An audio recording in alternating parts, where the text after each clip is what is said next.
का कंसेप्ट है। जीवन में याद रखना, जब दूसरे तुम पे गुस्सा कर रहे होते हैं तो कहीं न कहीं समझना कि उनका वो अंदर से तुमसे डर रहे हैं, ठीक है? डराता जीवन में वही है, जो खुद डर रहा होता है, ठीक है?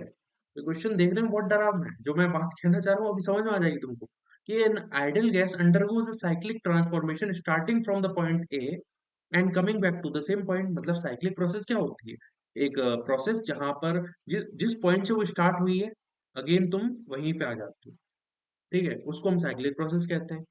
अब डेल्टा यू के रेस्पेक्ट में आपको रिलेशन ढूंढना है तीनों ही केसेस के अंदर, case one, case two, case three के अंदर। अब मुझे बताओ, जो इंटरनल एनर्जी है यू, वो स्टेट फंक्शन है या फिर एक पाथ फंक्शन है? बताओ।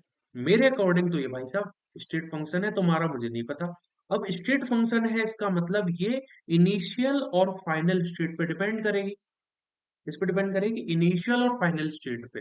और साइक्लिक प्रोसेस में तो यार इनिशियल और फाइनल स्टेट तो सेम होती है। इसका मतलब जो difference of the internal energy है वो तो जीरो आएगा तीनों ही केसेस में। इसका मतलब resultant delta U in case one बराबर delta U in case two बराबर delta U in case three, which is equal to zero. तीनों ही केसेस में ये किसके बराबर हो जाएगा? जीरो। इसका मतलब ऑप्शन वन यहाँ पे वन के बराबर होगा। Option one is the right answer, ठीक है? ये हमारा सिंपल सा कंसेप्ट था, जो आई थिंक तुमको समझ में आया होगा। अगले